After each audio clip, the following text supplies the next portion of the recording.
Hello guys, welcome back to Dhwani ND vlogs. അപ്പോൾ തമ്പ്ലയിൽ നിങ്ങളെല്ലാവരും കണ്ടിട്ടുണ്ടാകും നമ്മുടെ ഇന്നത്തെ വീഡിയോയുടെ പ്രത്യേകത.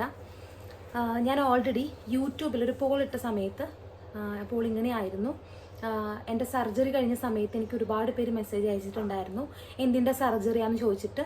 ആ സമയത്ത് ഞാൻ പറഞ്ഞിട്ടുണ്ടായിരുന്നു വജൈനൽ പോളിപ്പാന്നുള്ളത്. അപ്പോൾ ഒരുപാട് പേരിനോട് ചോദിച്ചു എന്താണ് ആ സംഭവം നമിതാന്നുള്ളത്.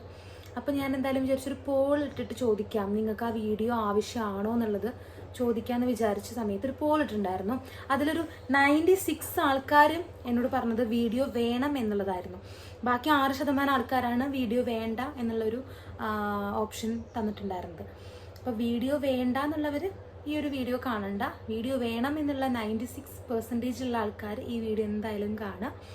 ഞാൻ വജൈനൽ പോളിപ്പിനെ കുറിച്ച് ആന്തരികമായിട്ട് സംസാരിക്കാനൊന്നല്ല ഈ ഒരു വീഡിയോ ചെയ്യുന്നത്. എനിക്കുണ്ടായ കുറച്ച് കാര്യങ്ങൾ നിങ്ങൾക്ക് ഷെയർ ചെയ്ത് തരാൻ വേണ്ടിയിട്ടാണ്. പിന്നെ വീഡിയോ ലേറ്റ് ആവാനുള്ള കാരണം, ഒന്നാമത്തെ കാരണം എനിക്ക് ഒരുപാട് പേഴ്സണൽ കാര്യങ്ങളൊക്കെ ഉണ്ടായിരുന്നു. പിന്നെ ഇന്നിപ്പോൾ ഡോക്ടറെ കാണിച്ച് കൺസൾട്ട് ചെയ്ത് ഞാൻ വന്നിരിക്കുകയാണ്. കുറച്ച് പെയിനും കാര്യങ്ങളൊക്കെ ഉണ്ട്, റിക്കവർ ചെയ്ത് ഞാൻ വരുന്നേ ഉള്ളൂ. അപ്പോൾ പോളിപ്സിനെ കുറിച്ചിട്ട് ഒരുപാട് പേര് യൂട്യൂബിൽ ഡോക്ടേഴ്സൊക്കെ വീഡിയോ ഇട്ടിട്ടുണ്ട്, അത് നിങ്ങൾ കാണുക കേട്ടോ. അപ്പോൾ ഞാൻ എൻ്റെ അനുഭവമാണ് നിങ്ങളോട് ഷെയർ ചെയ്യുന്നത്. ഗേൾസ് എല്ലാവർക്കും ഷെയർ ചെയ്ത് കൊടുക്കുക, നിങ്ങളുടെ ഫ്രണ്ട്സിനൊക്കെ നിങ്ങൾ ഷെയർ ചെയ്ത് കൊടുക്കുക. അപ്പോൾ ഞാൻ ആദ്യമായിട്ട് ഈ പോളിപ്സ് കാണുന്നത് എനിക്കറിയില്ലായിരുന്നു പോളിപ്സ് ആണെന്നുള്ളത്.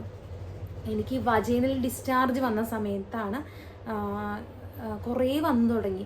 അപ്പോൾ ഞാൻ മൈൻഡ് ചെയ്തില്ല. ഞാൻ വിചാരിച്ചു പീരീഡ്സ് ആവണതിന് മുന്നേ ഉള്ള ഒരു നമുക്ക് സ്റ്റാർട്ടിങ്ങിൽ അങ്ങനെ ഉണ്ടാവാറുണ്ടല്ലോ ഗേൾസിനൊക്കെ. അപ്പോൾ അതാണ് ഞാൻ വിചാരിച്ചത്. ഒരു ഡെലിവറി കഴിഞ്ഞൊരു 3 month 4 month കഴിഞ്ഞപ്പോൾ എനിക്ക് അവിടെ ഒരു ദശ പോലെ കണ്ടു തുടങ്ങി. അപ്പോഴും ഞാൻ വിചാരിച്ചു ഇത് നോർമലാണെന്നുള്ളത്. പിന്നെ ഡിസ്ചാർജായി, ഇൻഫെക്ഷനായി. അപ്പോഴാണ് എനിക്ക് കുറേ തിരക്കുകളുണ്ടായിരുന്നു. അപ്പോൾ ഡോക്ടറൊന്നും കാണിക്കാൻ എനിക്ക് പറ്റിയിട്ടുണ്ടായിരുന്നില്ല. അത് കഴിഞ്ഞ് തിരക്കുകളൊക്കെ മാറ്റി വെച്ച് ഡോക്ടറെ പോയി കൺസൾട്ട് ചെയ്ത സമയത്താണ് പറഞ്ഞത് ഇത് വജൈനൽ പോളിപ്പാണെന്നുള്ളത്. അതിപ്പോൾ ഇൻഫെക്ഷൻ്റെ ലെവലിലേക്ക് വരെ എത്തി എന്നുള്ളത് ഡോക്ടറിനോട് പറഞ്ഞത്.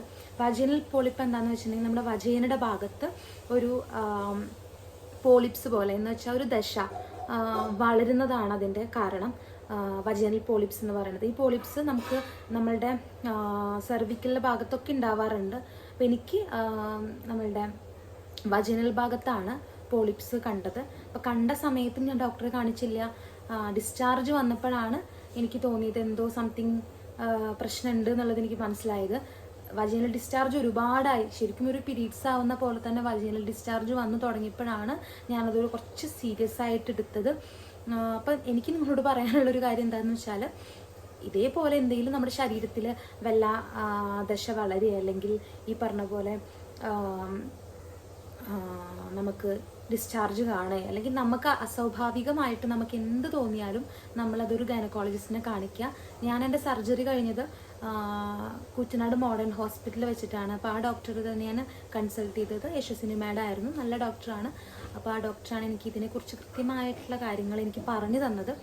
അപ്പം അത് എൻ്റെ അനുഭവങ്ങൾ ഞാൻ പങ്കുവെക്കുന്നത് മാത്രം. ഒരുപാട് പേർക്ക് പലതരത്തിലായിരിക്കും പോളിപ്സ് ഉണ്ടായിരിക്കുക, അല്ലെങ്കിൽ PCOD, അങ്ങനെ തൈറോയ്ഡ്. അപ്പോൾ നിങ്ങളത് എന്ത് ചെയ്യുക, നമ്മുടെ ശരീരത്തിലെ മാറ്റങ്ങൾ, നമ്മുടെ ആരോഗ്യ പ്രശ്നങ്ങളൊക്കെയാണ് ഇതിൽ വരുന്നത്. നമ്മുടെ ഭക്ഷണത്തിൻ്റെ ശീലത്തിൻ്റെ പ്രശ്നങ്ങൾ, നമ്മളെ വ്യായാമത്തിൻ്റെ കുറവ്.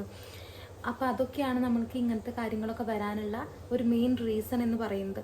പിന്നെ ഈ പോളിപ്സ് വരാനുള്ള പ്രധാനപ്പെട്ട കാരണം ഒന്ന് ഹോർമോൺ ചേഞ്ചാണ്. അപ്പോൾ ആ ഹോർമോൺ ചേഞ്ച് ഉണ്ടാകുന്ന സമയത്താണ് പോളിപ്സ് ഇങ്ങനെ വരുന്നത്. പിന്നെ അത് മാത്രമല്ല, പാരമ്പര്യമായിട്ടും പോളിപ്സ് വരാറുണ്ട്. പിന്നെ ഏജ് കൂടുതലുള്ള 45 എബോവ് ഉള്ള ആൾക്കാർക്കും ഈ പറഞ്ഞ പോലെ പോളിപ്സ് കണ്ടുവരുന്നുണ്ട്. അപ്പോൾ എനിക്ക് പോളിപ്സ് വന്ന സമയത്ത് എനിക്കറിയില്ലായിരുന്നു കേട്ടോ ആദ്യം പോളിപ്സ് ആണെന്നുള്ളത്. അപ്പോൾ എനിക്ക് വജൈനൽ ഡിസ്ചാർജിൻ്റെ കൂടെ തന്നെ സ്മെല്ലിങ്ങും ഇച്ചിങ്ങും ഒക്കെ ഉണ്ടായിരുന്നു. അപ്പോഴാണ് കുറച്ചും കൂടി സീരിയസ് ആയിട്ട് ഡോക്ടറെ കാണിക്കാമെന്ന് വിചാരിച്ചത്. അങ്ങനെ പോളിപ്സ് നമുക്ക് കാണാൻ സാധിക്കില്ല. എനിക്ക് പോളിപ്സ് കണ്ടിട്ടുണ്ടായിരുന്നു, പുറത്തേക്കായിരുന്നു പോളിപ്സ് ഞാൻ കണ്ടിട്ടുണ്ടായിരുന്നു, ചിലത് കാണാൻ സാധിക്കില്ല. അപ്പോൾ കുറേ പേർക്ക് ബ്ലീഡിങ്, ഇതേപോലെ ഡിസ്ചാർജ്, സ്മെല്ല്, ഇച്ചിങ്, ഇതൊക്കെയാണ് നമുക്ക് വജൈനൽ പോളിപ്പാണെന്നുള്ള. അത് ചിലപ്പോൾ വജൈനൽ പോളിപ്പ് ആവാൻ സാധ്യതയില്ല, പക്ഷേ ഇങ്ങനെയൊക്കെ കണ്ടു കഴിഞ്ഞാൽ എന്തായാലും ഒരു ഗൈനക്കോളജിസ്റ്റിനെ കൺസൾട്ട് ചെയ്യുന്നത് നല്ലതാണ്. അപ്പം അങ്ങനെ ഇനിയിപ്പോൾ വജനൽ പോളിപ്സ് വന്ന സമയത്ത് എന്നോട് ഡോക്ടർ ഒരു ഓപ്ഷൻ തന്നിട്ടുണ്ടായിരുന്നത് അത് റിമൂവ് ചെയ്ത് കളയണം എന്നായിരുന്നു. റിമൂവ് ചെയ്ത് കഴിഞ്ഞിട്ട് അത് ബയോസ്പിക്ക് അയച്ചു കൊടുക്കും. ചില പോളിപ്സ് ക്യാൻസർ ഉണ്ടാക്കുന്നതാണ്, ചിലത് നോൺ ക്യാൻസറസ് ആണ്. അപ്പം എൻ്റെ പേടിക്കാനുള്ളതൊന്നുമല്ല, അതുകൊണ്ട് വേറെ ബുദ്ധിമുട്ടും കാര്യങ്ങളൊന്നുമില്ല.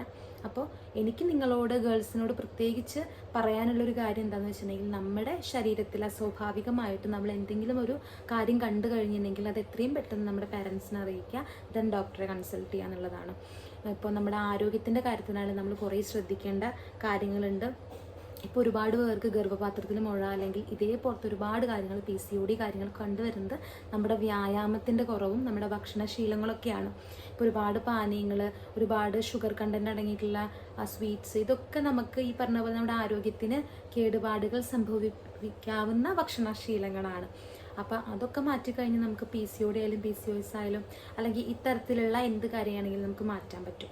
പിന്നെ പോളിപ്സ് എന്ന് പറയുമ്പോൾ ഹോർമോൺ ചേഞ്ച് കൊണ്ട് ഉണ്ടാവുന്നതാണ്. ഇപ്പോൾ ഈ ഹോർമോൺ ചേഞ്ച് എന്തുകൊണ്ട് ഉണ്ടാവുമെന്ന് വെച്ചിട്ടുണ്ടെങ്കിൽ നമ്മുടെ ഈ കാര്യങ്ങളൊക്കെ തന്നെയാണ്, ആരോഗ്യ പ്രശ്നങ്ങൾ തന്നെയാണ് അതിൽ കാണിക്കുന്നത്.